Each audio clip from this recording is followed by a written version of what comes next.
आप देख रहे हैं टीचर जी एकेडमी। हमने पिछले वीडियो में देखा था एटॉमिक स्ट्रक्चर, रदरफोर्ड मॉडल, फॉरबरी मॉडल। उसमें हमने देखा था इलेक्ट्रॉन, प्रोटॉन, न्यूट्रॉन। आज हम उसी में आगे देखेंगे इलेक्ट्रॉन, प्रोटॉन, न्यूट्रॉन में एटॉमिक मास, एब्सोल्यूट मास, रिलेटिव मास, एटॉमिक नंबर कैसे निकालते हैं। आइए देखते हैं। सबसे पहले हमें पता होना चाहिए मास यानी भार। भार सबसे ज्यादा किसका होता है? सबसे ज्यादा न्यूट्रॉन का भार सबसे ज्यादा होता है, प्रोटॉन का उससे कम होता है और इलेक्ट्रॉन का सबसे कम होता है। और भेदन क्षमता यानी पेनिट्रेटिंग पावर भी हमको देखना पड़ेगा। पेनिट्रेटिंग पावर यानी भेदन क्षमता, न्यूट्रॉन सबसे ज्यादा भेदन क्षमता न्यूट्रॉन की होती है, उससे कम प्रोटॉन की होती है, उससे कम इलेक्ट्रॉन की होती है। सबसे कम भेदन क्षमता यानी पेनिट्रेटिंग पावर इलेक्ट्रॉन की सबसे कम होती है। हमने ये तो कह दिया कि न्यूट्रॉन सबसे भारी होता है, प्रोटॉन उससे हल्का होता है, इलेक्ट्रॉन सबसे हल्का होता है, लेकिन इसको प्रूव भी करना पड़ेगा। ये इलेक्ट्रॉन का चार्ज है, मतलब एक इलेक्ट्रॉन पे इतना चार्ज होता है। एक इलेक्ट्रॉन माइनस में होता है, माइनस वी। ये इलेक्ट्रॉन का एक चार्ज है माइनस 1.6 इंटू 10 की पावर माइनस 19 कूलम। ये एक इलेक्ट्रॉन पे जो चार्ज होता है ये वो चार्ज है। ये इसका केमिस्ट्री में इतना कोई रोल नहीं है, इसका यूज फिजिक्स में ज्यादा होता है। प्रोटॉन का भी ये प्लस में चार्ज है, ये बराबर ही है 1.6 इंटू 10 की power minus 19 coulomb. Plus minus का फर्क है। आइए आगे देखते हैं। ये इलेक्ट्रॉन का एब्सोल्यूट मास है। ये एक इलेक्ट्रॉन में कितना एब्सोल्यूट मास है वो देखा गया है। वो एब्सोल्यूट मास है 9.1 इंटू 10 की पावर माइनस 31। ये हमको याद रखने वाली चीजें है, इनको भूलना नहीं है कभी भी। इसका वैल्यू है 9.1 इंटू 10 की पावर माइनस 31। प्रोटॉन की एब्सोल्यूट मास होता है 1.6725 इंटू 10 की पावर माइनस 27। और न्यूट्रॉन का एब्सोल्यूट मास होता है 1.6748 इंटू 10 की पावर माइनस 27। इन दोनों में लगभग प्रोटॉन और न्यूट्रॉन में लगभग थोड़ा सा ही फर्क है, दशमलव के बाद, पॉइंट के बाद 3-4 का ही फर्क है। यहाँ पे 25 है या 4 है। यहाँ पे दिख रहा है, आप देख सकते हैं कि ये भारी है, इसमें ये भारी है, न्यूट्रॉन से भारी है। ये एक इलेक्ट्रॉन के वेट का वैल्यू है, ये एक इलेक्ट्रॉन का वेट का वैल्यू है, ये एक प्रोटॉन के वेट की वैल्यू है, ये एक न्यूट्रॉन के वेट मतलब मास की वैल्यू है ये। अब हम देखेंगे रिलेटिव मास। रिलेटिव मास क्या होता है? रिलेटिव मास वो है जो किसी और एलिमेंट से रिलेट करके बताया जाए। जैसे ये है एब्सोल्यूट मास, जो इसका एक खुद का मास है, और हम देखेंगे रिलेटिव मास जो किसी और एलिमेंट से रिलेट करके उसको बताया जाए। वो और एलिमेंट हम लेते हैं जो हमारी नेचर में, जो हमारे एनवायरनमेंट में बहुत ज्यादा मात्रा में पाया जाता है। वो एलिमेंट क्या है? वो एलिमेंट है कार्बन। कार्बन से हम रिलेटिव मास को कैलकुलेट करते हैं। कार्बन का रिलेटिव मास होता है 1.6 इंटू 10 की पावर माइनस 27। ये कार्बन का रिलेटिव मास होता है। कार्बन के रिलेटिव मास से ही हम हर एलिमेंट का मास को कंपेयर करते हैं। हर इलेक्ट्रॉन, प्रोटॉन, न्यूट्रॉन के मास को हम कंपेयर करते हैं कार्बन के रिलेटिव मास से। कार्बन का रिलेटिव मास की यूनिट AMU है। AMU की फुल फॉर्म होती है atomic mass per unit. Atomic mass per unit AMU। यही हमारा एटॉमिक मास बनता है। हर एलिमेंट में एक एटॉमिक मास होता है। जैसे सोडियम 11, उसका एटॉमिक मास होता है 23। उस एटॉमिक मास को हम कार्बन की मदद से निकालते हैं। कार्बन के रिलेटिव मास से ही कंपेयर करके निकालते हैं। आइए हम देखते हैं इससे रिलेट करके इलेक्ट्रॉन का रिलेटिव मास क्या होगा। इलेक्ट्रॉन का एब्सोल्यूट मास 9.1 इंटू 10 की पावर माइनस 31 होती है। इससे हम रिलेटिव मास निकालते हैं। इसका रिलेटिव मास निकालने में, कैलकुलेशन में बहुत लंबा होता है। आप छोटा सा है वो देख लीजिए। इलेक्ट्रॉन का रिलेटिव मास होता है 0.0005।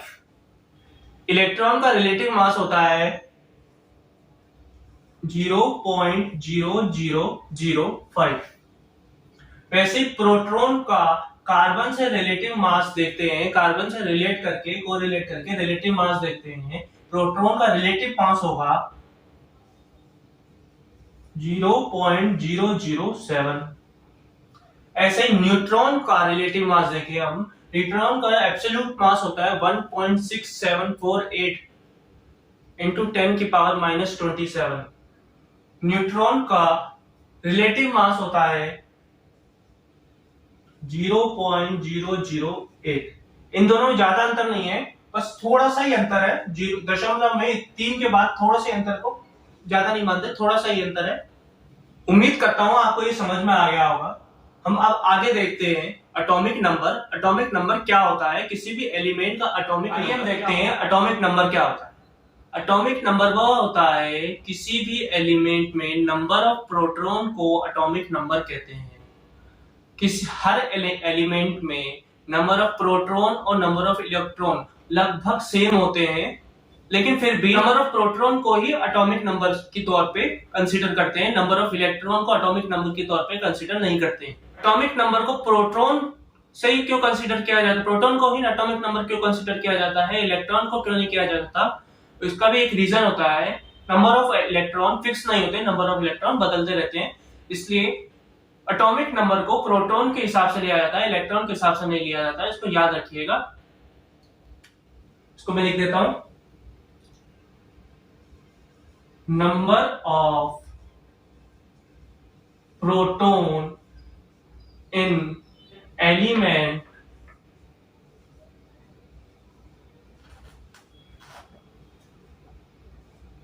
Is a atomic number. Proton की संख्या ही एटॉमिक नंबर हो सकती है, इलेक्ट्रॉन की संख्या एटॉमिक नंबर नहीं हो सकती। एक एग्जांपल देख लेते हैं। एग्जांपल है सोडियम Na। सोडियम का एटॉमिक नंबर 11 होता है, यानी 11, और इसका एटॉमिक मास 23 होता है।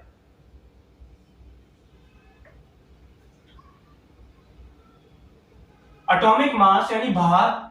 एटॉमिक मास को हिंदी में परमाणु भार कहते हैं। परमाणु भार याद करने का तरीका है, परमाणु का भार, जो भार होता है वो ऊपर लिया जाता है हमेशा, जैसे कूली लेके नहीं चलते बाहर, ये कूली, ये एटॉमिक मास, परमाणु भार हमेशा ऊपर लिखते हैं, एटॉमिक नंबर हमेशा नीचे ही लिखते हैं।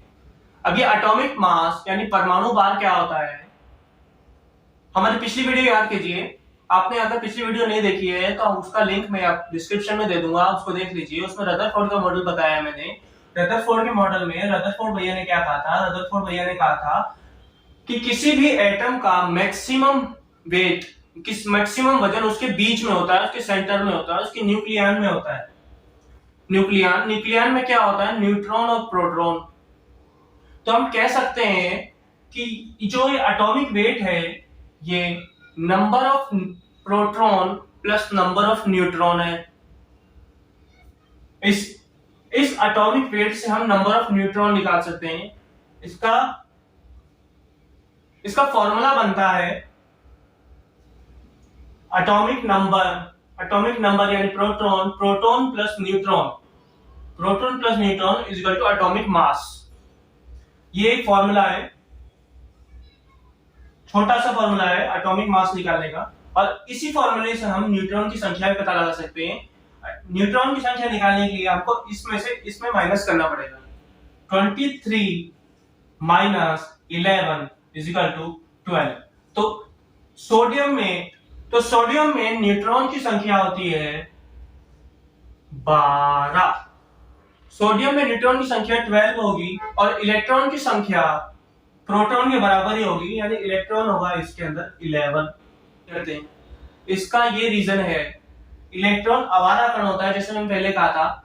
इलेक्ट्रॉन जैसे किसी पे, जैसे मान लो ये सोडियम है, सोडियम पे मैंने प्लस चार्ज लगा दिया, सोडियम प्लस चार्ज लगा दिया तो इलेक्ट्रॉन की संख्या इसमें बढ़ गई। अब इसके अंदर इलेक्ट्रॉन की संख्या बढ़ गई, कहने का मतलब है सोडियम प्लस सिंबल वहां लगता है जहां एक्स्ट्रा होता है, कोई भी इलेक्ट्रॉन की संख्या एक्स्ट्रा होती है तो वहां प्लस का सिंबल लगेगा, मतलब उसके पास ज्यादा है जिसको चाहिए ले जाओ। इलेक्ट्रॉन इसमें से एक एक्स्ट्रा है तो इलेक्ट्रॉन की संख्या 12 हो गई। इलेक्ट्रॉन को क्यों नहीं कंसीडर करते, इसका एक और रूल है, केमिस्ट्री के अंदर एक रूल है, जिस किसी का भी रिलेटिव मास कार्बन के रिलेटिव मास से कम होगा उसको कंसीडर नहीं करेंगे हम। कहने का मतलब है इसका अपने रिलेटिव मास, इलेक्ट्रॉन का रिलेटिव मास मैंने बताया होता है 0.0005 और कार्बन का रिलेटिव मास होता है 1.6 इंटू 10 की पावर माइनस 27।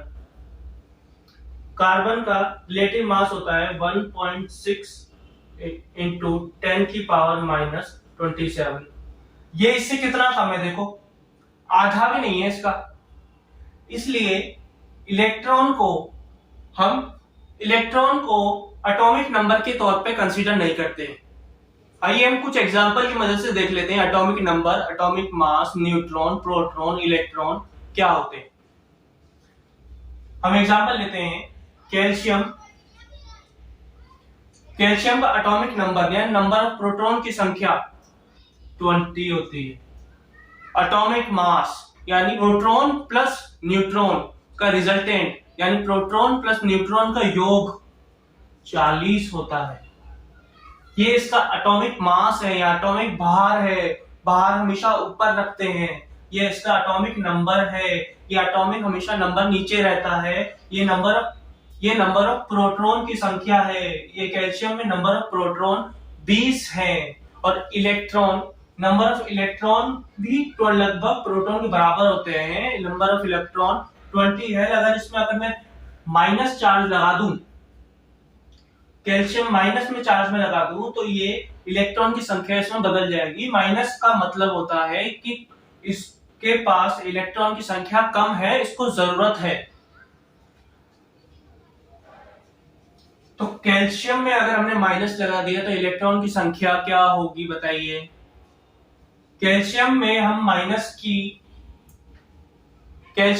माइनस का सिंबल लगाया तो इलेक्ट्रॉन की संख्या होगी number of electron is equal to 19।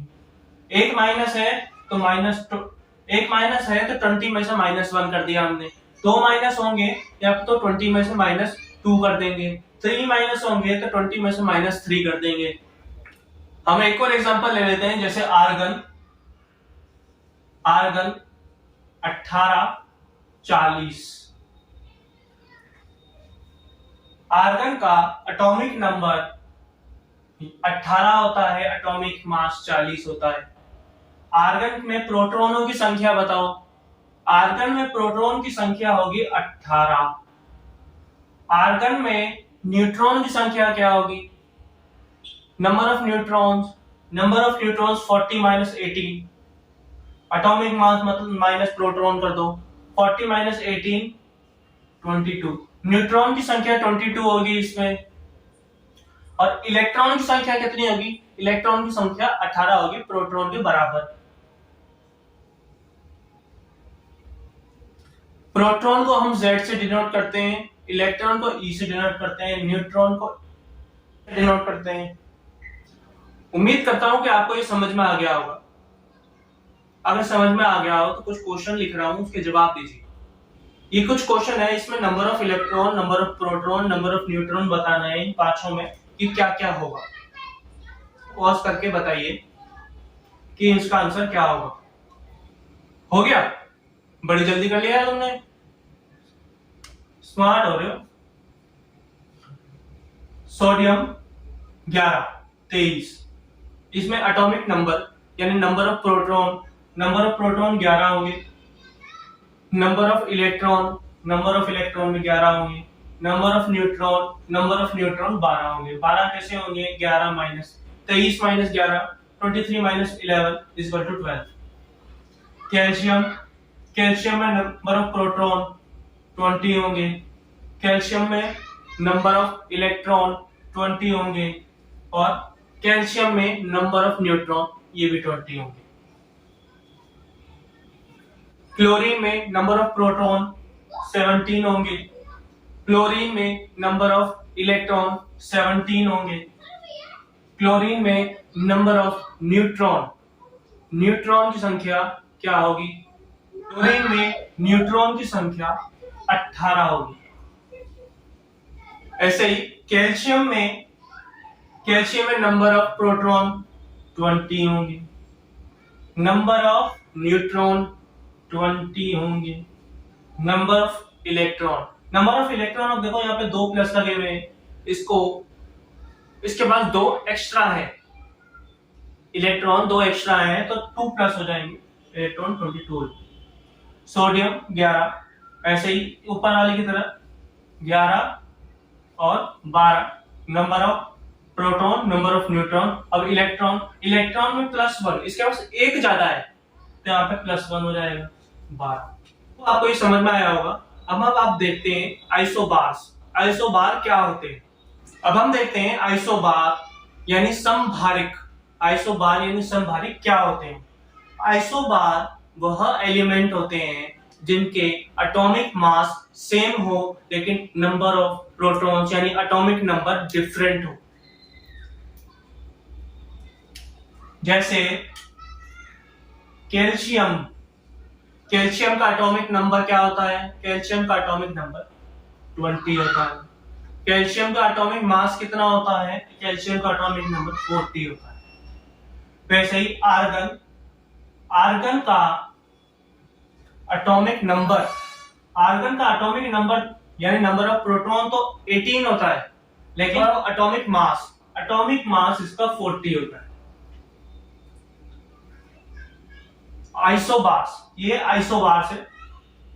Isobar वो होते हैं जिनका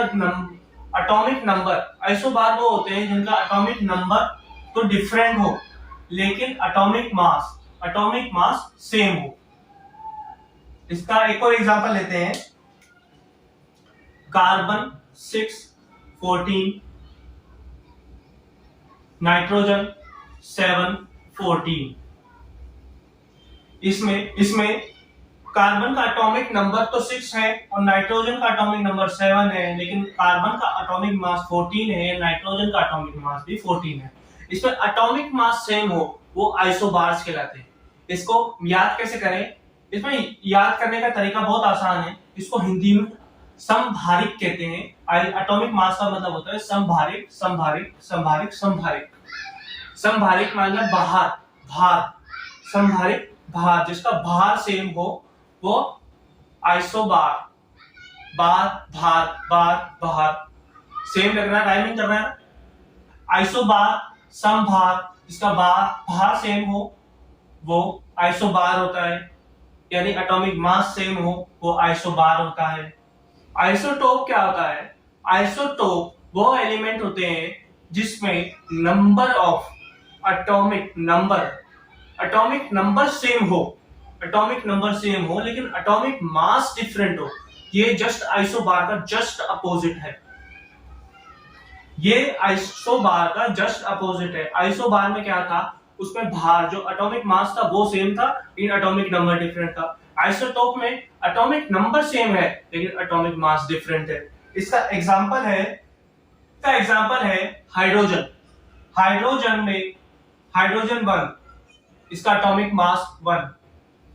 हाइड्रोजन 1, इसका एटॉमिक मास 2। हाइड्रोजन 1, इसका एटॉमिक मास 3। अब ये आप देखेंगे इसमें सभी हाइड्रोजन है, इसका सबका एटॉमिक मास कैसे बदल रहा है। अलग एलिमेंट है, ये तीनों ही अलग एलिमेंट है। इस हाइड्रोजन को प्रोटियम कहते हैं, इस हाइड्रोजन को ड्यूटेरियम कहते हैं, इस हाइड्रोजन को ट्रिटियम कहते हैं। नाम है, ये तीनों अलग अलग एलिमेंट है हाइड्रोजन ही, इनका अलग नाम है प्रोटियम, ड्यूटेरियम, ट्रिटियम। इसका एक और एग्जांपल है यूरेनियम 92। इसका एग्जांपल है uranium 92, uranium 92 235 235, uranium 92, uranium 92, uranium 238।